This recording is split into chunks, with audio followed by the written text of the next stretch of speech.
Assalamualaikum warahmatullahi wabarakatuh. Hai semuanya, selamat datang di video pembelajaran kali ini. Pada kesempatan kali ini, kami dari kelompok edukasi kreatif kelompok 7 akan membahas topik yang sangat menarik, yaitu perkembangan peserta didik, analisis implikasi, tahap perkembangan peserta didik, dan tantangan pembelajaran di era digital. Sebelum kami masuk ke materi, izinkan saya memperkenalkan diri selaku pembicara. Nama saya Muhammad Laksamana Syekh Fadil Yasni. Adapun teman kelompok saya itu Putri Adirni, Widrandra Kiza, Andi Nurwadi, dan Muhammad Ikram Kamil. Baik, kita masuk saja ke materinya. Pendahuluan, sebelum kita masuk ke materi yang lebih mendalam, ada kalanya kita mengetahui pendahuluannya terlebih dahulu tentang apa yang akan dibahas. Revolusi digital telah mengubah lanskap pendidikan SMA secara fundamental. Teknologi seperti artificial intelligence, platform pembelajaran adaptif, dan media sosial tidak hanya membuka peluang kolaborasi global, tetapi juga memunculkan tantangan epistemologis dan pedagogis. Data Kementerian Pendidikan 2023 menunjukkan bahwa 40% siswa SMA di Indonesia mengalami kesulitan membedakan informasi valid dan hoaks, sementara 65% guru mengaku belum siap mengintegrasikan teknologi dalam pembelajaran. Baik, kita masuk ke teori-teori pengembangan kognitif. Teori-teori pengembangan kognitif itu ada tahap operasi formal, yaitu usia 12 tahun ke atas. Berpikir abstrak, logis, dan hipotesis. Pada siswa dapat merumuskan hipotesis, melakukan deduksi, serta memahami konsep-konsep kompleks yang tidak selalu memiliki representasi konkret. Terus, siswa juga mampu memahami konsep kompleks seperti algoritma dan keamanan cyber. Strategi pembelajaran yang mengintegrasikan simulasi visual, eksperimen visual, serta proyek berbasis masalah dapat membantu siswa membangun skema kognitif yang lebih kuat.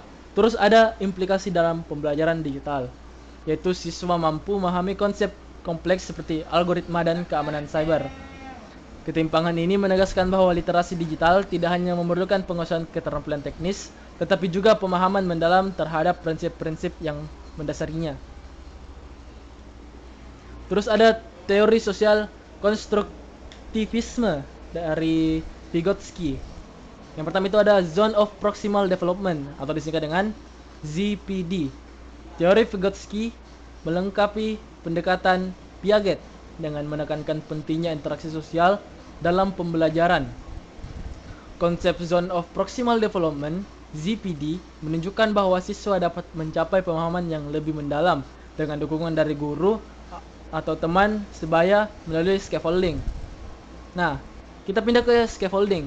Pengertian dari scaffolding sendiri itu adalah implementasi teori dari Vygotsky dalam pembelajaran digital, menekankan pentingnya dukungan sosial dan penggunaan teknologi sebagai alat untuk meningkatkan efektivitas dari scaffolding, sehingga siswa dapat berkembang dalam zona optimal mereka dan mencapai pemahaman yang lebih mendalam terhadap konsep digital. Terus ada interaksi sosial dalam pembelajaran digital. Studi empiris mendukung pentingnya interaksi sosial dalam pembelajaran digital. Warshauer 2018 menemukan bahwa siswa yang mendapatkan pendampingan melalui forum diskusi daring mengalami peningkatan signifikan dalam keterampilan berpikir kritis digital dibandingkan dengan mereka yang belajar secara mandiri. Dengan artian, jika siswa-siswa ini mendapatkan dukungan sosial ataupun dukungan dari guru, ini akan meningkatkan minat mereka untuk belajar. Terus ada gambaran umum peserta didik. Penelitian ini dilaksanakan di 3 lokasi yang mewakili variasi kondisi pendidikan di Indonesia, yaitu SMA Negeri 2 Bandung, SMA swasta di Jakarta, dan SMA Pedesaan di Nusa Tenggara Timur atau NTT. Setiap lokasi mencerminkan tantangan yang berbeda terkait dengan akses terhadap teknologi informasi serta penerapan metode pembelajaran digital yang masing-masing mempengaruhi kualitas proses belajar mengajar di tingkat sekolah menengah. Terus akses teknologi. Akses teknologi yang berbeda di tiap wilayah. Di setiap perkotaan seperti Bandung dan Jakarta, observasi menunjukkan bahwa sekitar 70% siswa memiliki akses terhadap perangkat teknologi seperti laptop atau ponsel pintar. yang seharusnya memungkinkan mereka untuk mengoptimalkan pembelajaran daring. Sebaliknya, di daerah pedesaan seperti NTT, hanya 30% siswa yang memiliki akses terhadap perangkat teknologi yang memadai untuk mendukung kegiatan pembelajaran daring. Artinya, tidak banyak siswa di NTT itu yang bisa mengakses teknologi. Berarti eh, kurangnya perangkat teknologi ini yang menurunkan minat atau daya paham siswa di NTT. Terus ada tantangan pembelajaran di era digital. Yang pertama itu kesenjangan infrastruktur. Keterbatasan infrastruktur teknologi seperti yang terjadi di Nusa Tenggara Timur di mana 60% sekolah tidak memiliki laboratorium komputer menjadi hambatan utama dalam penerapan pembelajaran digital. Ketidakmerataan akses ini memperburuk kesenjangan pendidikan antara daerah perkotaan dan pedesaan, mempengaruhi kualitas dan kesejahteraan pendidikan yang diterima siswa. Terus yang kedua ada distraksi digital. Dalam pembelajaran daring, siswa cenderung terganggu oleh aplikasi non-edukasi dengan rata-rata 5 aplikasi non-pendidikan dibuka setiap jamnya. Gangguan ini mengalihkan perhatian siswa dari materi pembelajaran, mengurangi efektivitas dan keterlibatan mereka dalam proses pembelajaran, yang pada gilirannya mempengaruhi pencapaian akademik mereka. Terus yang ketiga ada minimnya interaksi sosial dalam pembelajaran online. Pembelajaran daring membatasi interaksi sosial antar siswa yang merupakan elemen penting dalam pembelajaran secara kolaboratif dan pembentukan pemahaman kolektif sesuai dengan teori Vygotsky tadi. Berkurangnya kesempatan untuk berdiskusi secara tatap muka menghambat kemampuan siswa dalam berkolaborasi dan mengembangkan keterampilan berpikir kritis. Terus selanjutnya itu ada kurangnya scaffolding dari guru. Sekitar 70% guru belum terlatih dalam memberikan scaffolding yang efektif dalam pembelajaran digital.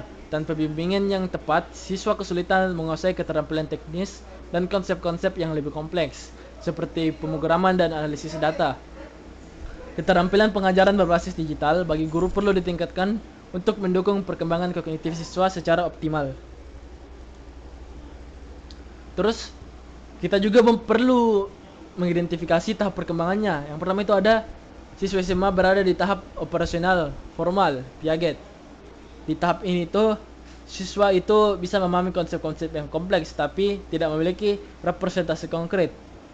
Tapi karena meskipun kemampuan kognitifnya mereka itu mendukung pemahaman abstrak, seringkali itu biasa membutuhkan pendekatan pembelajaran yang lebih konkret yang dapat menguasai konsep-konsep digital dan ilmiah yang lebih abstrak. Terus yang kedua, dukungan sosial diperlukan untuk mengoptimalkan pembelajaran digital oleh Vygotsky. Konsep ZPD tadi itu menunjukkan bahwa siswa dapat mencapai pemahaman yang lebih dalam melalui scaffolding yang diberikan oleh guru dan atau teman sebayanya.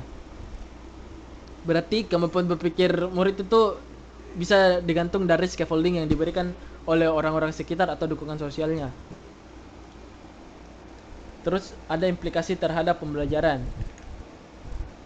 Yang pertama itu reformulasi metode pengajaran. Pembelajaran digital memerlukan pendekatan scaffolding digital untuk memastikan siswa tidak hanya mampu mengoperasikan perangkat teknologi, tetapi juga memahami konsep-konsep yang lebih kompleks. Terus yang kedua, optimalisasi media pembelajaran seperti pemanfaatan simulasi interaktif, integrasi teknologi imersif, pengembangan proyeksi literasi digital.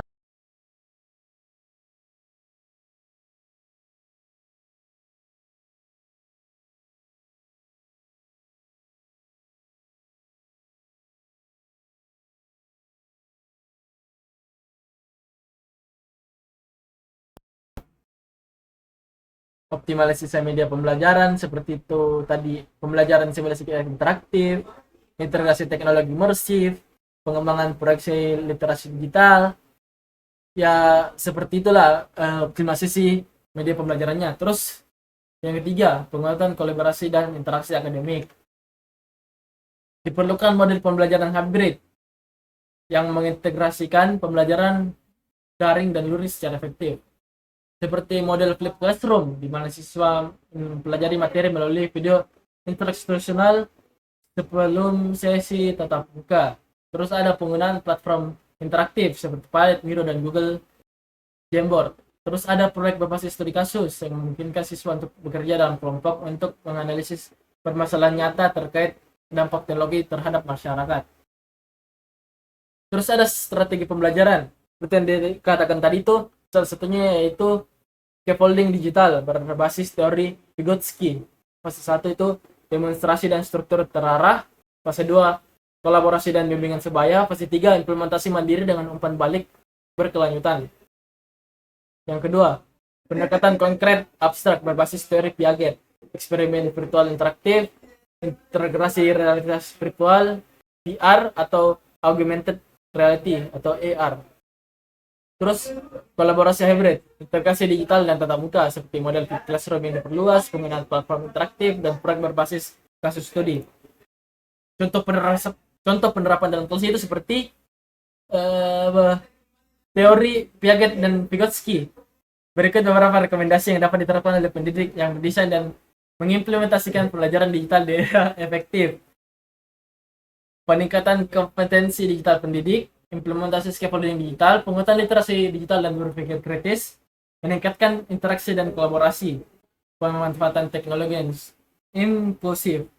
Dengan menerapkan strategi yang ada di atas, pendidik itu dapat mengoptimalkan pembelajaran digital agar lebih adaptif, inklusif, efektif bagi siswa SMA. Terus kesimpulan yang kita dapat dari tadi itu, pembelajaran digital di SMA itu menawarkan peluang inovatif sekaligus tantangan kompleks. Berdasarkan teori Piaget dan Vygotsky itu menunjukkan bahwa meskipun siswa berada di tahap operasional formal, mereka itu masih memberikan scaffolding untuk memahami tahap abstrak. Studi kasus di SMA ini mengungkapkan bahwa kesenjangan infrastruktur digital, rendah literasi krisis, serta degradasi interaksi sosial, serta hambatan utama untuk mengatasi tantangan tersebut itu bisa kita lakukan beberapa metode ini, seperti meningkatkan kompetensi digital guru, implementasi scaffolding, penguatan literasi digital, optimalisasi interaksi dan kolaborasi. Terus selanjutnya daftar pustaka. Kami mendapatkan info-info dan daftar pustaka itu dari berikut, seperti Learning Theory and Online Technologies atau The Construction of Reality in the Child atau Learning in the Cloud. Masih banyak daftar pustaka atau sumber-sumber yang bisa kita gunakan untuk mencari lebih dalam mempelajari apa saja sih teori-teori yang mempengaruhi pembelajaran siswa di SMA. Baik, sekian dari saya. Terima kasih atas perhatiannya. Assalamualaikum warahmatullahi wabarakatuh.